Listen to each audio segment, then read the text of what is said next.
जी, मैं शरद भाई एक और चीज जरा आपसे इसलिए आज समझना चाह रहा था। हम सब में आप उत्तर प्रदेश में सीनियर मोस्ट, आप खूब लंबे समय से देख रहे हैं। एक अजीब सा बयान आया, मैं इसको इस रेफरेंस में इसलिए पूछ रहा हूं कि वो मुस्लिम वोटर, ये माना जाता है कि समाजवादी पार्टी और आरजेडी, इनका जो मुख्य ताकत है वो एमवाई बोला जाता था। इस बार तो खैर सबने वोट दिया और पीडीए एक्सपेरिमेंट बहुत ठीक से काम किया। आज इंडियन एक्सप्रेस में राम माधव जी ने एक लेख लिखा है और उस लेख को आप अगर पढ़िए तो या तो वो कंफ्यूज हैं या हम लोग को नहीं समझा। अब राम माधव जी आज उसमें वकालत कर रहे हैं कि वो जो मुसलमान हैं उनका रिप्रेजेंटेशन नहीं हो रहा है, और फिर वो उंगली दिखा रहे हैं और उन्होंने बाकायदा आंकड़े दिए हैं कि बीजेपी ने तो एक सीट दी बस केरल में, लेकिन जो इंडिया गठबंधन है उसने पिछले इलेक्शन में, जो 2019 का इलेक्शन था, उसमें 115 लोगों को, मुसलमानों को टिकट दिया था, इस बार केवल 78 को दिया। फिर वो कांग्रेस के ऊपर कह रहे हैं कि कांग्रेस ने पिछली बार 36 को दिया, इस बार 19 को दिया। और देखिए, इसीलिए जो मुसलमानों का रिप्रेजेंटेशन है वो 2014 में 22 थे, 19 में 26 हुए और अब वो फिर 24 आ गए हैं। मैं थोड़ा इसको देख के कंफ्यूज भी हूं कि राम माधव जी क्या करना चाहते हैं, किसके लिए कह रहे हैं। जैसे मोदी जी कंफ्यूज हैं वैसे ही कंफ्यूज हैं, वो करना क्या चाह रहे हैं। तो एक तो मैं टिप्पणी आपकी इसलिए भी चाहूंगा कि महाराष्ट्र में और उत्तर प्रदेश में, यहाँ पे मुस्लिम वोट और दलित वोट इंपॉर्टेंट है और वो इस समय डिसाइसिवली इंडिया गठबंधन के पक्ष में दिखाई दे रहा है हम लोगों को जो अभी इलेक्शन में। लेकिन महाराष्ट्र का रेफरेंस जब देखते हैं तो वहां पे दलित वोट को आप इस तरह से एक तरफा नहीं है, वहां वो डिवाइड हो जाता है। प्रकाश अंबेडकर जी की पार्टी और ये सब लोग भी थोड़ा डेंट करते हैं।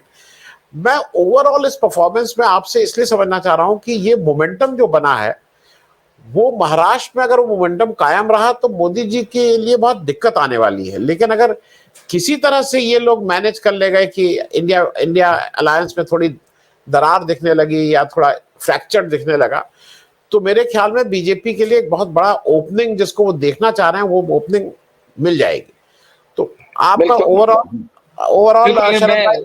जी जहां जी से आपने कंक्लूड किया है आनंद भाई, मैं वहां से ही स्टार्ट करना चाहूंगा, क्योंकि वो सबसे महत्वपूर्ण बात है और उसी को हम इग्नोर कर रहे हैं। जो आपने लास्ट में जो जुमला कहा कि अगर दरार पड़ जाती है इंडिया अलायंस में, मेरा पहले दिन से, जिस दिन से ये रिजल्ट निकला है, मेरा मानना ये रहा है कि कोई ना कोई फोर्सेस अब एक ही काम करेंगी। बीजेपी का एक ही उद्देश्य होगा, हाड़ क्रिएट कर देना, divide with in the India alliance. और उसमें सबसे जो कमजोर कड़ी है वो है समाजवादी पार्टी, क्योंकि समाजवादी पार्टी के अंदर कुछ ऐसे लोग बैठे हुए हैं, महत्वपूर्ण लोग बैठे हुए हैं, उनमें उनके अखिलेश यादव के चाचा, जिनके बड़े क्लोज लिंक्स हैं अमित शाह से, और उनका इस्तेमाल किया जा सकता है समाजवादी पार्टी को रॉन्ग डायरेक्शन दिखाने में। और अखिलेश यादव क्योंकि उनपे बहुत ज्यादा डिपेंडेंट रहते हैं, ये जो जो अभी जो हो रहा है महाराष्ट्र में, मुझे बार बार ये शक हो रहा है कि ये उसके कारण हो रहा है। अब वो आदमी, सबको मालूम है कि बंबई की एक कॉन्स्टिट्यूंसी के अलावा उनका कोई वजूद नहीं है। उनके ऊपर डिपेंड करके महाराष्ट्र की राजनीति करना निहायत बेवकूफी और ये नादानी की बात। और ये अगर क्लेम किया जाएगा कि हम वो लड़ेंगे, एक तो इसमें ये अखिलेश यादव को ये फुलझड़ी दिखाई गई होगी कि नेशनल पार्टी बनने के लिए जो है आप 3 स्टेट्स में प्रेजेंस होनी चाहिए। अरे भाई, प्रेजेंस तब होगी ना जब आपकी हैसियत होगी वहां पे कुछ कर लेने की, डेंट करने की। वो नामुमकिन है। वो जो अभी धनंजय जी ने जो कहा, वो बहुत मीनिंगफुल बात है। और ये अगर अखिलेश यादव इस पे इंसिस्ट करते हैं तो समझ लीजिए कि इंडिया अलायंस और खासतौर से समाजवादी पार्टी अपने पैर पे कुल्हाड़ी मार रही है, इंडिया अलायंस के लिए भी कुल्हाड़ी मार रही है, क्योंकि सरासर इसमें बीजेपी का हाथ है इनको कमजोर करने के लिए। क्योंकि इससे फायदा सिर्फ बीजेपी का होगा, ना समाजवादी पार्टी का होगा, ना इंडिया अलायंस का होगा। और इसके लिए जिम्मेदार होंगे अखिलेश यादव, क्योंकि अखिलेश यादव का हमेशा से मेरा मानना है, उनकी जरा वो बड़ी तेज दौड़ने लगते हैं जब चलना चाहिए धीमे धीमे, सब फूक फूक के कदम रखना चाहिए। तो उनको ये हवा में उड़ने की आदत बहुत है। और ये अगर उनको ये गलत फहमी हो गई है कि यूपी में जो ये मिला है उनको, वो सिर्फ उनके बूते पे मिला है, तो बड़ी भारी ये बहुत ही पॉलिटिकली इमेच्योर थॉट है। क्योंकि इस ये सबको मालूम है कि इवन मुस्लिम वोट और दलित वोट जो इंडिया अलायंस में यूपी में गया है, वो कांग्रेस का अखिलेश यादव के साथ आने की वजह से मिला। राहुल गांधी वो अकेले शख्स थे जिन्होंने कि वो पॉइंट पकड़ा संविधान वाला, और ये बताया लोगों को कि ये देखिए जो बात निकल गई थी, लोगों ने गौर ही नहीं किया था कि अयोध्या का जो एमपी है बीजेपी का लल्लू सिंह, वो ये कह रहा है कि हमें संविधान बदलना है, इसलिए हमें 400 चाहिए, क्योंकि इस संविधान में मनुस्मृति का कोई जिक्र नहीं है। ये संविधान तो अंग्रेजों ने बनाया है, अंग्रेजों का की लाइंस में बना हुआ है, इंग्लिश थॉट में बना। ये बात सिर्फ राहुल गांधी ने पकड़ी कि इसके पीछे उद्देश्य है रिजर्वेशन खत्म करना, और वो बात ऐसी ट्रैवल करी है पूरी दलित कम्युनिटी में बिना कांग्रेस के ऑर्गेनाइजेशन के। कांग्रेस का सबसे बड़ा दुर्भाग्य है कि ना उनका ऑर्गेनाइजेशन है और कोई प्रयास भी नहीं है ऑर्गेनाइजेशन रीबिल्ड करने का। बहुत दयनीय स्थिति है उत्तर प्रदेश में उनके ऑर्गेनाइजेशन की, और कोई एफर्ट भी नहीं है, दुर्भाग्य है। लेकिन वो बात माउथ टू माउथ इतनी तेज ट्रैवल करी, हमें शुरू में लगता था ये पहुंचाएंगे कैसे, मीडिया तो सारा बिका हुआ है, मोदी के जेब में है, तो कहां से जाएगा। लेकिन वो बात पहुंची, और जिस तरीके का वोट जो मायावती का वोट फ्लोट कर रहा था, मायावती तो ओपन एक्सपोज हो गई थी जब से उनके भतीजे को उन्होंने निकाला इस वजह से, क्योंकि भतीजे ने क्रिटिसाइज कर दिया बीजेपी को, तो बिल्कुल क्लियर हो गया था। और वो वोट गया उस समाजवादी पार्टी में नहीं गया, वो कांग्रेस की वजह से गया। अगर कांग्रेस से अलायंस नहीं होता तो एक वोट नहीं मिलता दलितों का, और मुस्लिम वोट भी डिवाइड हो जाता। ये एहसास अखिलेश यादव को होना बहुत जरूरी है। तो मिल के जो स्ट्रेंथ बनती है वो अकेले नहीं बनती है। और सिर्फ इस वजह से कि 33 सीटें 37 सीटें यूपी में मिल गई हैं, महाराष्ट्र में डिमांड कर लो, तो इससे ज्यादा हिमाकत का काम नहीं हो सकता। ये हवा हवा में उड़ने के अलावा और कुछ नहीं है। महाराष्ट्र में आपका कोई वजूद नहीं। एक अबू आजमी के बूते पे आप सोच रहे हैं कि हम वहां हिला देंगे और ये कर देंगे, कोई नहीं जाएगा। ये चीज इनको समझनी पड़ेगी, और इनको कोई बहका रहा है, बेवकूफ बना रहा है, मिसगाइड कर रहा है, इसलिए इससे बीजेपी का फायदा हो जाए। अगर अखिलेश यादव यहाँ अलर्ट नहीं रहे और यही इस तरह से रहे, तो इससे ज्यादा इमेच्योरिटी का प्रदर्शन नहीं पॉसिबल। इनको ये सोचनी पड़ेगी।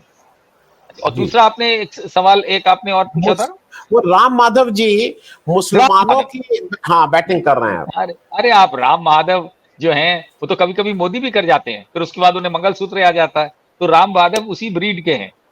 राम माधव क्योंकि लिखते लिखाते रहते हैं और उनके थिंक टैंक में से एक हैं, तो वो इस तरीके के शगुफे बहुत छोड़ते हैं। आपने मोहन भागवत को देखा होगा, वो पहुंच गए थे दिल्ली की पार्लियामेंट स्ट्रीट की मस्जिद में जाकर के, वहां जाके इमाम से मिलने चले गए थे।